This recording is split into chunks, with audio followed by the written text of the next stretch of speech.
sector.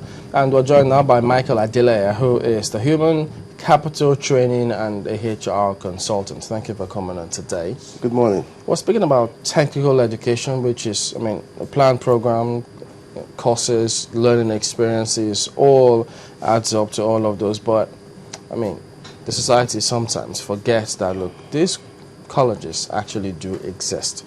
And as such, they gloss over so many things. We focus on that other part of the tertiary education, neglecting this one. But you're a HR consultant, human capital training. What have you seen in the field? What do you think we're missing out? Thank you. Once again, good morning.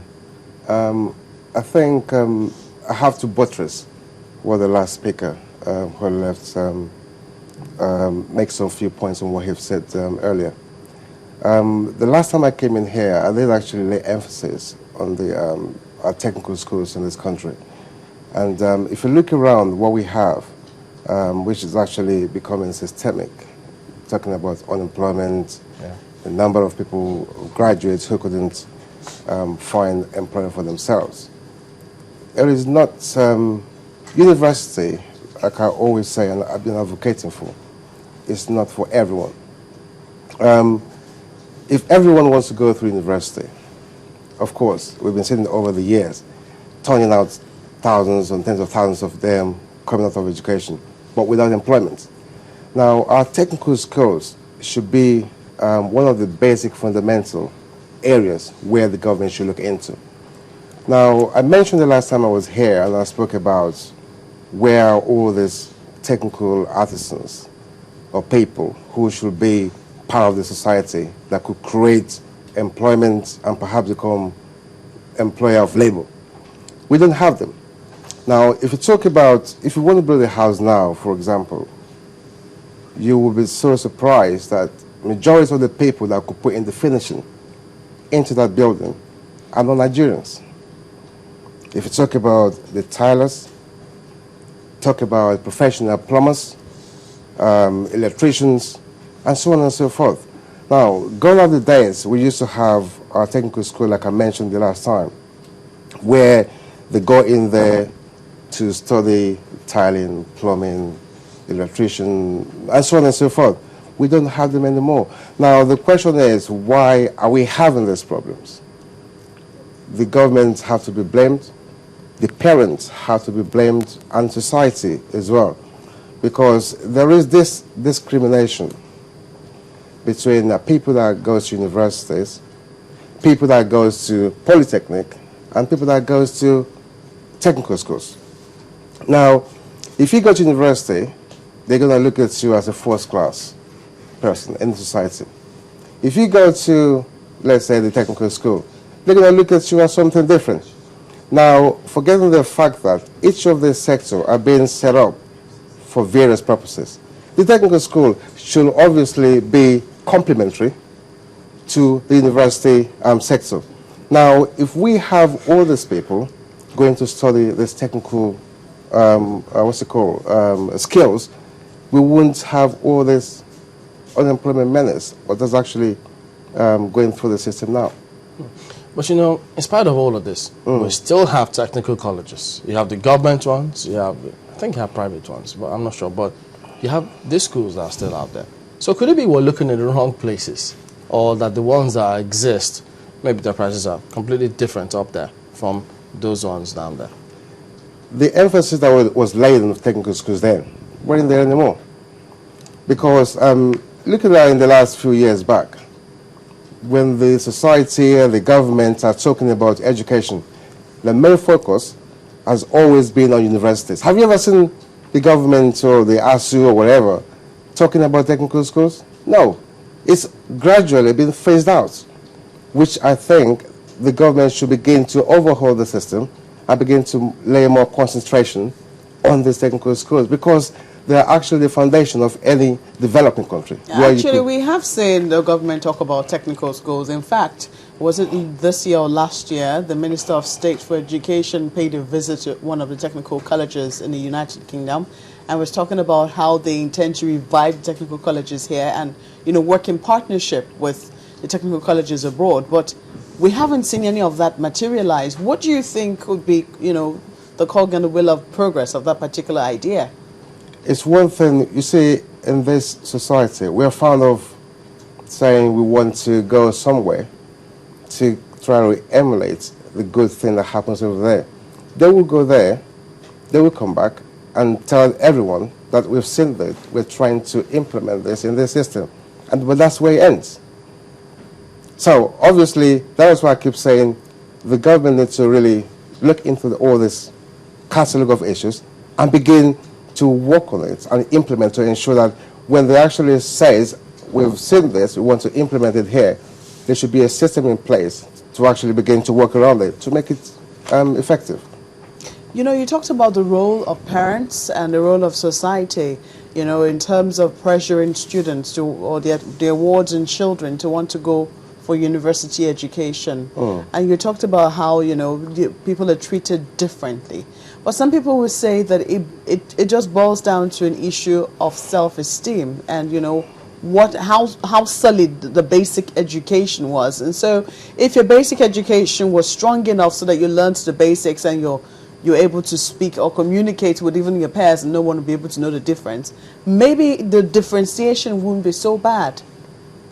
Self-esteem is one thing which obviously everyone should have. But you have an upper hand when it comes to parental influence. I mean, you go around and conduct a survey and speak to quite a number of people and say to them, what would you want to be? I'm pretty sure someone will tell you, I'd love to become maybe a very good builder. In his own perspective, is looking at the hierarchy of the building sector, which is like talking about being an architect. Now, if someone amongst them says to you, if you ask them, would you want to become a plumber? Because if you become a plumber, a professional plumber, there's every tendency that you might be earning more than the people that works in the white-collar area. But if a parent, that person might have that self-esteem, but the parent influence, I can tell you this, I mean, 9 out of 10 parents wouldn't want their children or their child and be so confident and say, I want him or her to go and study tiling or study plumbing.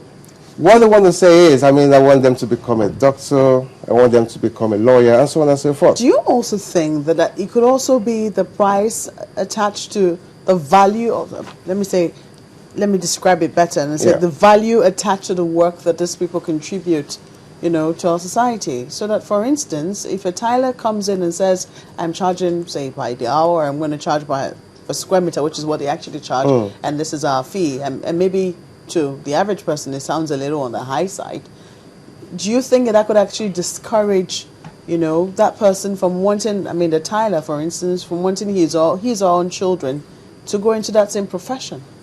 Again, it comes to regulation. Every profession, I mean, normally should have a regulatory body. Now, if you become a tiler, for example, you should have a body that regulates that system. Do we have such a body? We don't have it. That's one of the problems we have in this country. I mean, I'll give a typical example. I mean, I'm from the human capital profession. And when we conduct interviews, we don't just conduct interviews for candidates, for job seekers to go and see employer. We put in what we call, that's my own part of the CSR to society. We put in what we call mentoring scheme, which lasts for around about half an hour. Now, the reason for this is we've seen how interviews have been conducted around the country, I mean, with employers. And what I see into that is I tag that sort of interview as a questioning time, because you walk into an interview, you face the panel. Before you walked in as a job seeker, they've already profiled you because they have your resume. Now they have a set of questions they want to ask you. When they ask you all these questions, at the end of the whole thing, they tell you, thank you for coming, we'll get back to you. That is not an interview. An interview should be interactive, should be dialogue. You have a chat, so I get to know you, you get to know me. Now, so what we try to do is we mentor them. You cannot just walk into an interview, answer questions, and walk out. There should be a scenario whereby you have to ask some certain questions, not just any questions. So we give them specific. Okay, this questions. is the interviewer Yeah. or the interviewee. Who do you mentor? The interviewee, the job seekers. Okay. Yeah. So we mentor them. This is what you need to say, to ask when you get into the interview room. So when you ask this question, it will lead them to begin to turn that scenario to become dialogue. Then from there you get to know who are these people, where is this opportunity is going to take me to. Now, if you look around, I've seen people that, when I look at their resume, they have maybe about 10 years experience. Now, 10 years experience is one thing. How many employers have you worked with within that period? Maybe about 7 or 8 different employers. To me, that person is a risk. Really? Yeah, because if you have 10 years experience and you work with number of employers, I'm not going to employ you. I'm going to be a little bit, sarcastic and think, if I employ you, there's every possibility So that you say that as a rolling stone. Yeah, absolutely. So obviously, we try to tell them, and I said to them, look, the reason why you keep changing jobs is because you're on one side of the fence and you want a greener pasture, a better opportunity. So you jump across the fence into the other side without knowing what's on the other side. So when you jump in there, you find out that it's uncomfortable. Then you jump back again, and you keep doing that. Now, why don't you find out? Because a career differs from a job. You see, it's a lot of things that we need to look into. The job seekers themselves. Would you want to break it down, the difference between the job and the career? Right. If you, like I said earlier, 10 years experience, 8 different sort of employer, that is a job. So you keep changing opportunity to opportunity. That's a job. A career means you want to work, settle down somewhere for a number of years. You want to build a career, per se, with that employer or within that environment. So I cannot do it in the same field with different employers? Why would you want to do that? A career, if you have a career, Necessity is the mother of invention. name one. Like, For instance, if I don't like a place and I work there, what stops me from going to another field where they're doing the same thing and they offer me something better? that is exactly the point I'm trying to make. Before you get in there, what can't you find out? Make a research about the employer. Who is this employer? Where is this opportunity going to take me to? Now, what is in there for me? I have a value to put in on the table. What does the employer have for me? The welfare state, quite a lot of things. If you find out and get to know where it's going to take you to, you'll be able to decide, should I take this if I've been offered, or I shouldn't take it. But you know, the most attractive thing to many people is remuneration. If the remuneration is right, Yeah. realistically, so many people will jettison all the other qualifications and say, this looks good, man. Let me start first. I'll think about the others later. Now the question is, if you're very hungry, must you eat every food that comes on your table? No. What if this food looks good? If it looks good, you see, the point of this, if you're very hungry and you have all this food on your table, if you're not careful and you eat anything there, some might poison you, some might make you ill, some might even kill you. But you should know your system, what you like. Even when you're hungry, somebody give you food, you might say to them, no, thank you very much. Because you know if you eat it, it might hurt you.